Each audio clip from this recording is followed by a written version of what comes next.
Hello everyone, welcome to Join to Learn channel. So today our topic of discussion is elementary transformations. Elementary transformation. So this is very important topic. In order to understand the rank or in order to find the rank of any matrix without knowing this topic, we can't do that. Okay, so let us know what is meant by elementary transformation. So you must have heard many times before what is a transformation. Like people will be saying that they are going to get transformed into like this, like that. So what is transformation literally means? So transformation is nothing but a change. You must have also heard like body transformation, such kind of things. So what is a transformation means? Transformation is nothing but change. So what is elementary then? So elementary is nothing but elements or group of elements, you can say. So overall elementary transformation indicates change in elements is known as elementary transformation. So when it comes to matrices, where these elements will be present, elements simply indicates numbers. So where these numbers will be present in matrices, so nothing but in rows and columns, right? So rows and columns. So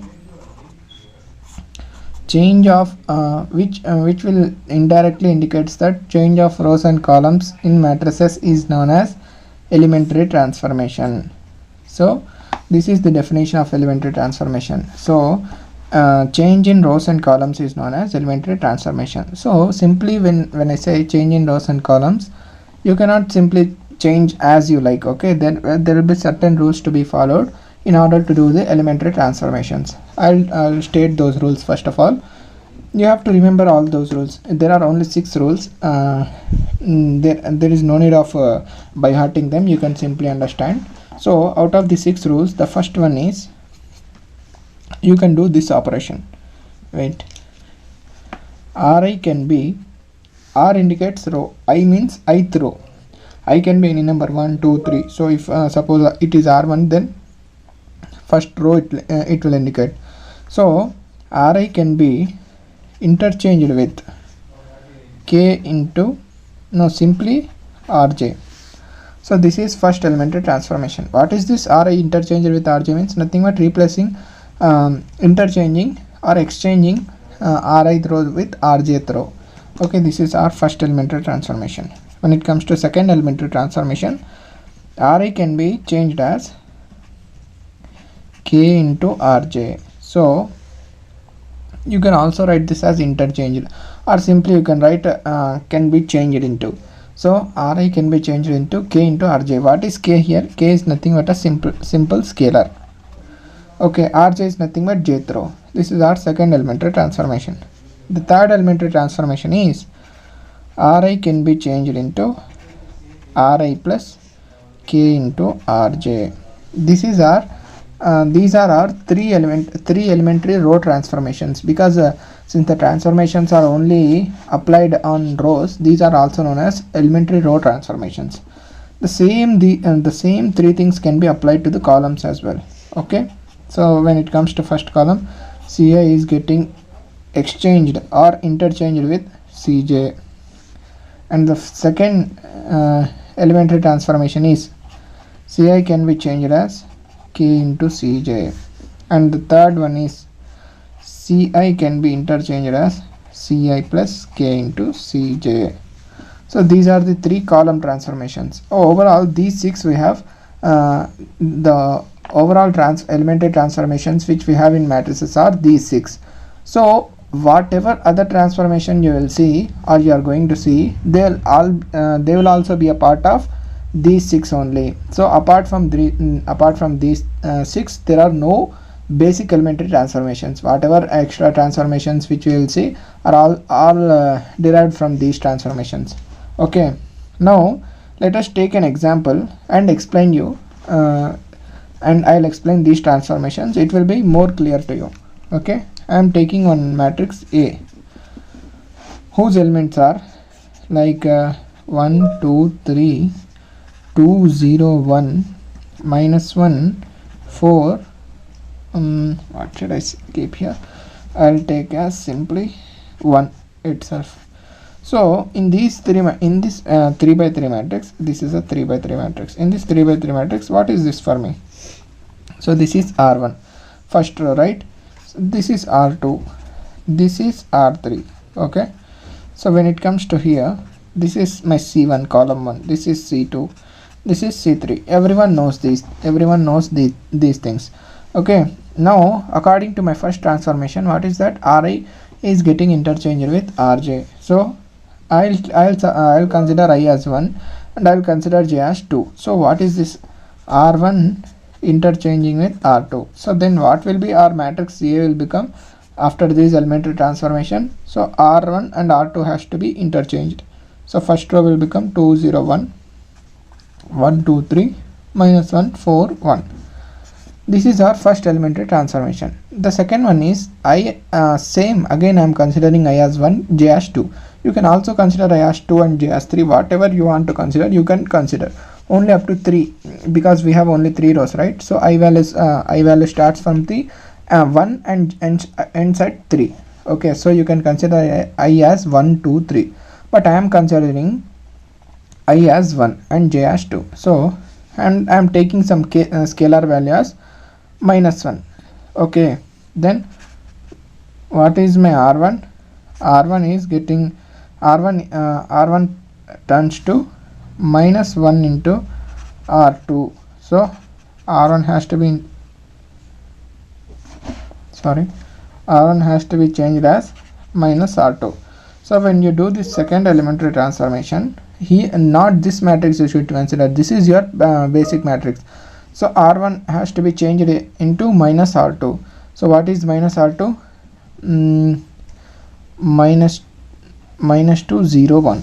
So -2 0 1. Then what is your second row? Second row is as it is. When if you write this as exchange, then you have to interchange these two rows, but I simply wrote this as changed into R1 changed into -R2. Then the second row will be same, 2 0 1, then -1 4 1. So this is our second elementary transformation. Okay, and similarly you can also do third elementary transformation, and these are similar, the same way you have to do for columns as well. So I need not explain you all these things, these are very simple one. But the thing is, what is the need of explaining these elementary transformations? So the need for explaining these transformations is, when you do any elementary transformation, obviously your matrix will get changed. So when you do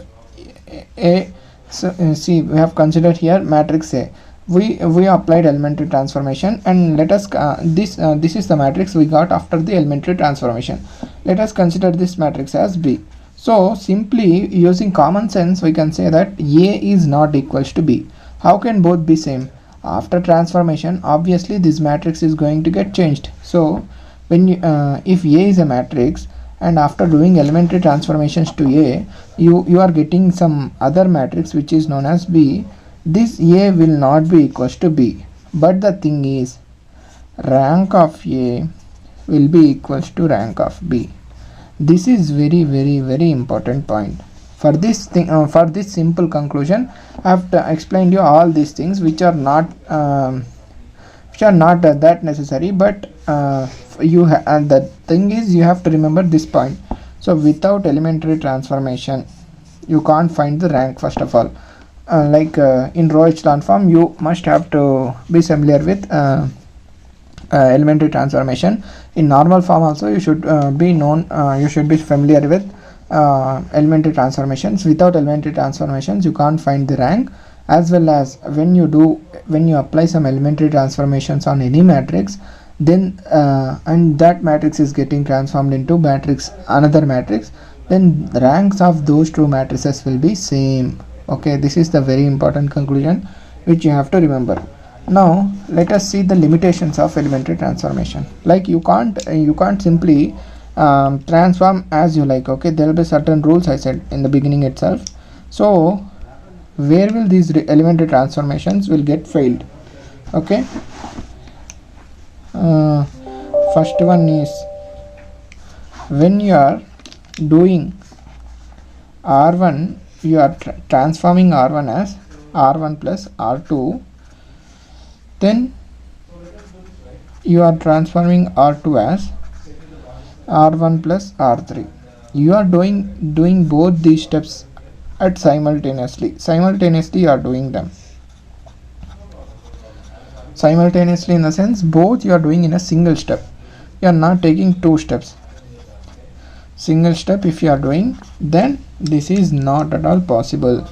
This we call as technical crime. So you will be sent to jail for doing these kind of things. Okay, why? There is a reason for not doing this. See, simply let me check if anyone can say the reason. So there is a simple reason behind this. If you observe this carefully, you will come to know why it is not possible, why it is not allowed to do so. Okay, I'm giving some time. Think for a while. There is no need of getting the exact answer. Just think for a while and improve your what do I say? Improve your knowledge. Okay, improve your subject. See, okay. Now I am explaining you. See, R1 is getting transformed into R1 plus R2. So this means that R1 is not totally transformed. It is still under construction, we can say. So while R1 is not yet built, how can you use the same R1 in the second step? Second step in the sense, in the same single step, how can you use the second R1? See, here the construction is not yet done. Then how can you use this thing which is under construction?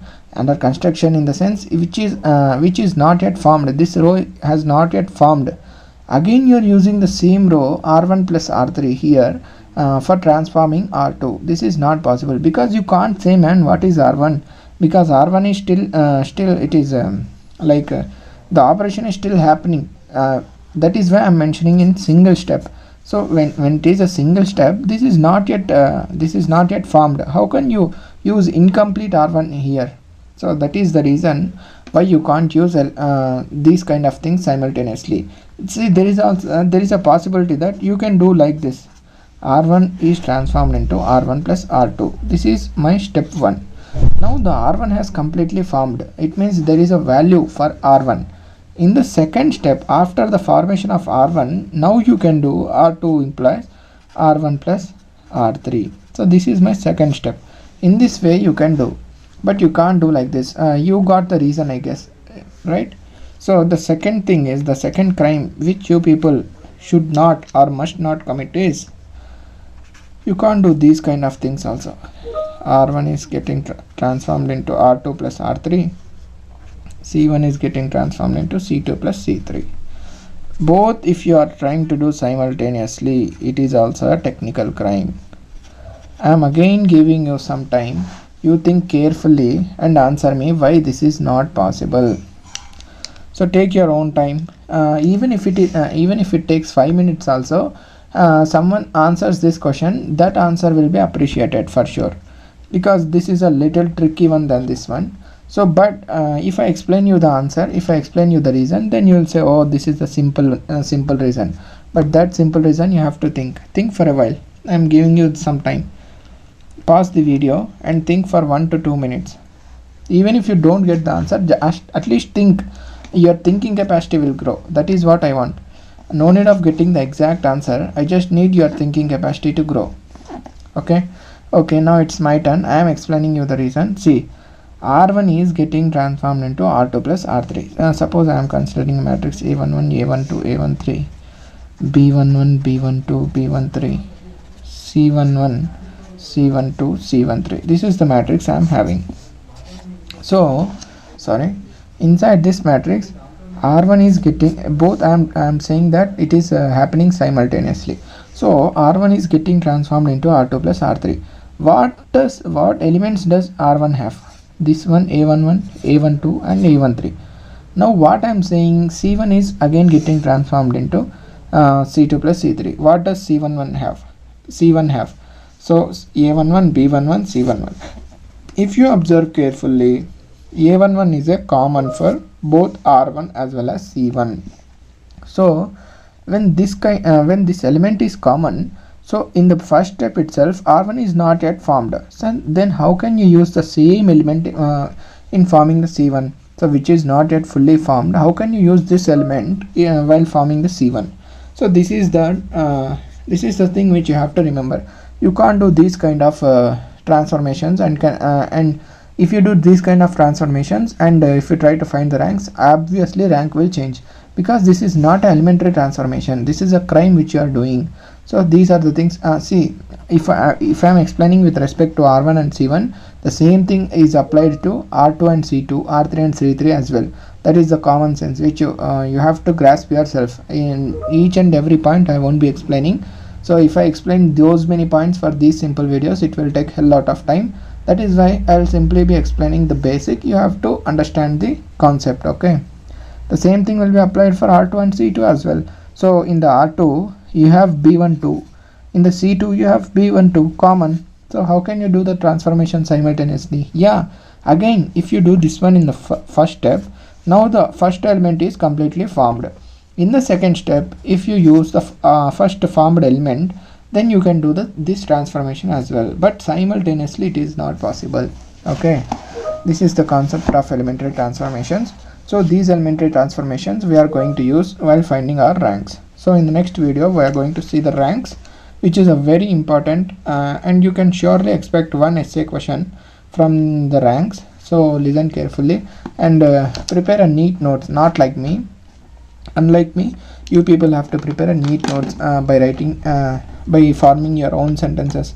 Your English will also grow. Okay, your creativity will also grow. Okay, thank you. If you have any doubts, please don't forget to comment and please like the video. Thank you for watching. We'll catch up in the next video.